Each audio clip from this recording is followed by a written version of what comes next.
अच्छा, तो हम लोगों ने अपने पहले लेक्चर में समझ लिया था कि सिंटैक्स सी प्लस प्लस का क्या होता है, इन सब चीज़ों का क्या मतलब है और हम इन्हें क्यों यूज़ करते हैं। और हमने आउटपुट करना भी सीख लिया था। फॉर एग्जांपल, अगर हमें स्क्रीन पर कोई चीज़ आउटपुट करनी है लाइक हेलो वर्ड या माय नेम इज़ दिस या I am a good student, तो ये हम स्क्रीन पर आउटपुट कर सकते हैं, डिस्प्ले करवा सकते हैं, क्योंकि हमने सी आउट से चीज़ें डिस्प्ले करवाना सीख ली थी। इसी तरह हमने अब किसी भी यूज़र से इनपुट कैसे लेनी है वो ऐसे लेते हैं।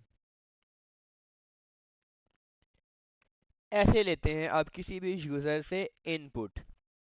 देखिए, जब आप आउटपुट करते हैं तो आप कुछ भी आउटपुट करवा देते हैं अपनी मेमोरी से उठा के। लेकिन अगर आपने किसी यूज़र से कुछ इनपुट लेना है तो वो ऑब्वियसली आप किसी ना किसी कंटेनर में ही इनपुट लेंगे। तो वेरिएबल्स की टाइप होती हैं, हम इस लेक्चर में वेरिएबल की टाइप्स भी देख लेते हैं। वेरिएबल की पहली टाइप है इंट। इंट का मतलब होता है इंटीजर। इंटीजर क्या होता है? आपके नंबर्स, 1 2 3 4 5। अगली टाइप है फ्लोट। फ्लोट आपका होता है फ्लोटिंग नंबर।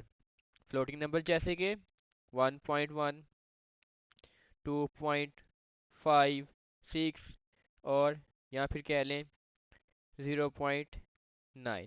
मीन्स के जो आपके पॉइंट वाले नंबर होते हैं वो फ्लोट होते हैं। अगला आपका वेरिएबल आ जाता है कैरेक्टर। इसमें हम कोई भी कैरेक्टर स्टोर करवा सकते हैं। फॉर एग्जांपल, एक ये भी एक कैरेक्टर है, ए भी एक कैरेक्टर है, पी भी एक कैरेक्टर है। आपने अगर कोई भी कैरेक्टर इनपुट करवाना है तो उसके लिए आप कैरेक्टर टाइप का वेरिएबल बना सकते हैं। उसके बाद हमारे पास आ जाता है बुलियन। बुलियन आपने पढ़ा होगा पहले भी। बुल का मतलब होता है या ट्रू या फॉल्स। उसमें दो ही इनपुट आएंगी, जीरो आपका फॉल्स होता है और वन आपका ट्रू होता है, या आप वैसे लिख लें ट्रू फॉल्स। इसके बाद आपका पांचवा होता है स्ट्रिंग। जैसे आप कैरेक्टर में एक ही कैरेक्टर लेते थे, स्ट्रिंग में आप क्या ले सकते हैं? पूरा वर्ड हो गया या पूरी एक लाइन भी ले सकते हैं, जैसे दिस इज अ बुक। तो स्ट्रिंग आप हमेशा लिखेंगे इन इन्वर्टेड कोमास में। जैसे हमने हेलो वर्ड लिखा था, तो इनके मुताबिक हेलो वर्ड क्या था? एक वर्ड था या दो वर्ड थे? तो वो हमारा क्या था? स्ट्रिंग। तो स्ट्रिंग हमने किस में लिखी थी? इन्वर्टेड कोमास में। स्ट्रिंग हमेशा हम इन्वर्टेड कोमास में ही लिखेंगे। और एक कैरेक्टर हम ऐसे लिखते होते हैं। फॉर एग्जांपल, ये ए है ना, तो ये जो सिंगल वाले हमारे कोमास होते हैं हम इसमें लिखते होते हैं। अब आपको वेरिएबल समझ में आ गए क्या होते हैं। तो अब हमने अगर कोई इनपुट लेनी है किसी यूजर से, तो उसके लिए हमें एक कंटेनर भी चाहिए। फॉर एग्जांपल, आप शॉप से दूध लेने जाएं, तो आप दूध किसी न किसी चीज़ में डाल के ही लेके आएंगे। बेशक फिर आप वो शॉप वाले से शॉप पर लेके उसमें डाल लें।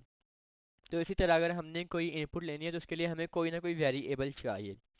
फॉर एग्जांपल, हम कहते हैं कि हमने यूज़र से इनपुट लेना है एक नंबर, तो हम उसके लिए एक वेरिएबल बना लेते हैं। For example, int num1। अब हमारा इंट num1 बन गया। इंटीजर टाइप का हमने एक वेरिएबल बनाया, उसका नाम हमने रख लिया नंबर 1। अब मैंने आपको बताया था कि हमारे पास ये सेमीकोलन होता है, इसका क्या काम होता है? लाइन ख़त्म करना। अब हमने ए बना लिया तो ये हमने लाइन ख़त्म कर दी। हमारे पास इंट नंबर 1 बन गया। अब हमने लेनी है इनपुट। हमने यूज़र से कहा भैया इनपुट करवा दो, तो वो किस चीज़ में इनपुट करवाएगा?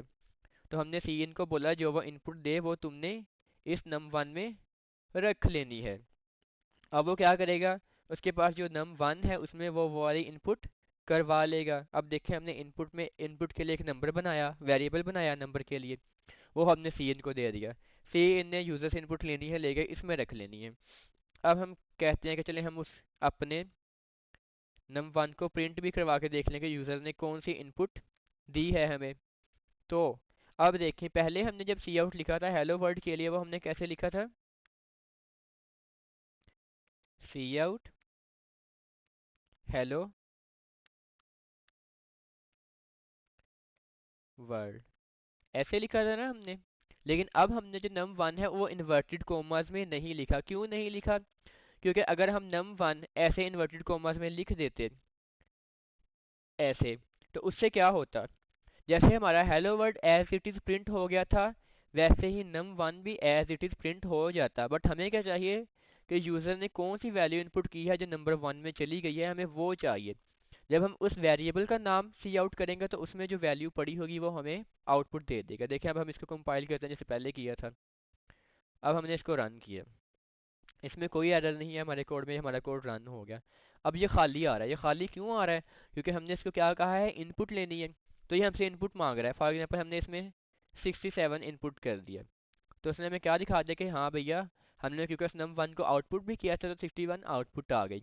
लेकिन अगर हम इसके इन्वर्टेड कॉमर्स लगा देते जैसे मैंने आपको पहले बताया, तो क्या होगा, ये num1 एज इट इज़ ही प्रिंट हो जाएगा स्क्रीन पे, क्योंकि इन्वर्टेड कॉमर्स में जो चीज़ लिखी होती है वो वैसी की वैसी स्क्रीन पे इनपुट सॉरी आउटपुट हो जाती है। क्योंकि कंपाइलर उसको इग्नोर कर देता है, वो कहता है कि जो स्ट्रिंग है इसने एज इट इज़ ही आउटपुट होना है। देखिए हम अब इसको रन करते हैं,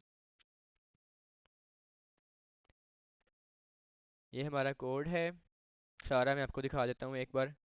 अब हम अपने इस कोड को दोबारा रन कर लेते हैं।